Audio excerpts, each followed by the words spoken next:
penundaan pembahasan ini menguntungkan bagi para pekerja? Kami akan berbincang bersama dengan Sekjen Asosiasi Serikat Pekerja Indonesia atau ASPEK, Sabda Pranawajati. Radio, bijak dan cerdas.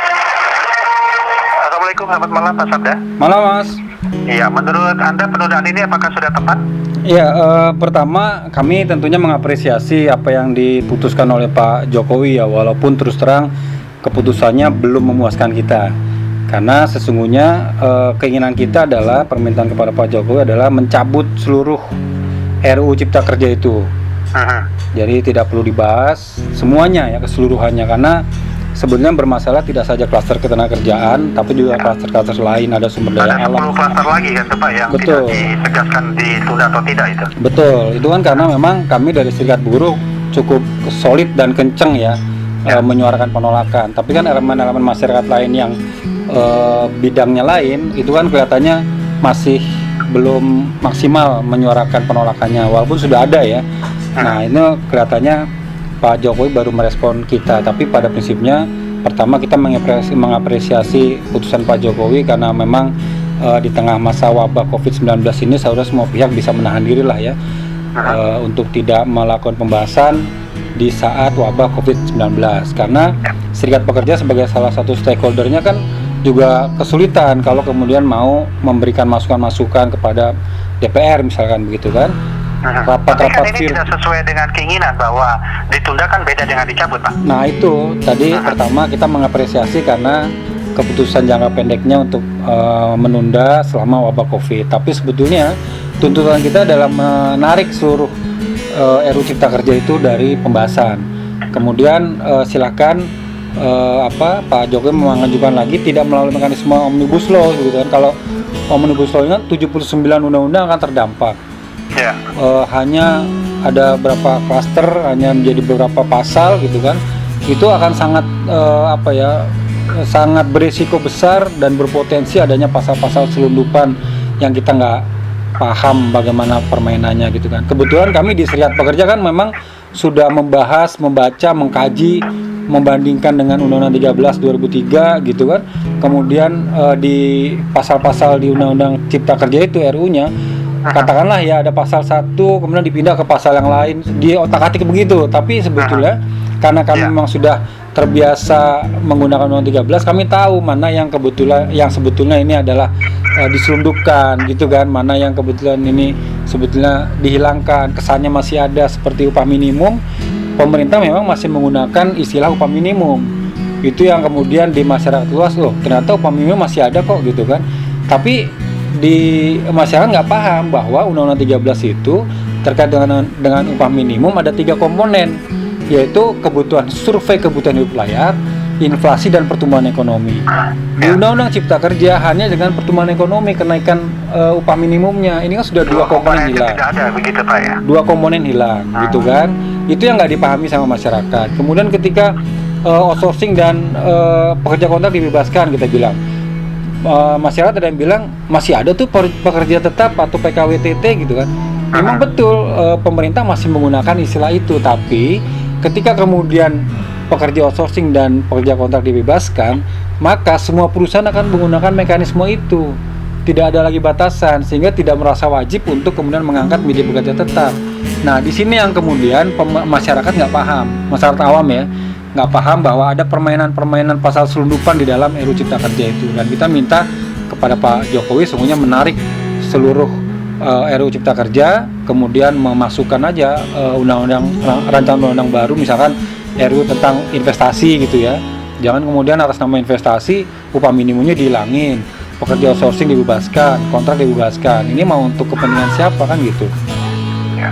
Kemudian bagaimana sih sebenarnya dari sikap dari ASPEK sendiri terhadap jika nantinya DPR meminta untuk pandangannya terkait dengan RUU ini? Yang jelas kita akan memberikan masukan-masukan juga ya, karena kemarin juga kita sudah sempat dilibatkan oleh salah satu fraksi ya, ketika mereka bikin FGD kita juga memberikan masukan ya. Tapi sekali lagi kita akan bersuara sangat keras sekali nanti pada saat memang DPR tetap memaksakan pembahasan di masa COVID. Minimal di masa COVID ini kita akan kencang dulu untuk menolak pembahasan ya. Nanti ketika kemudian COVID insya Allah sudah selesai, kita akan perjuangkan dicabutnya klaster ketenagakerjaan dari RUU Cipta Kerja gitu. Ya, banyak pihak yang menilai bahwa bagaimana RUU ini bisa sampai lolos ke DPR, kemudian di tangan balik, bahkan direncanakan akan dibahas, desain buruh, kemudian mengakibatkan Presiden mengeluarkan pernyataan bahwa klaster ketenagakerjaan tidak akan dibahas saat ini. Nah, apakah Serikat Buruh juga dan teman-teman juga melihat bahwa hal seperti ini sebenarnya tidak lumrah sampai tidak ada pengetahuan dari masyarakat, tiba-tiba sudah ada di DPR? Bagaimana menyikapi hal itu?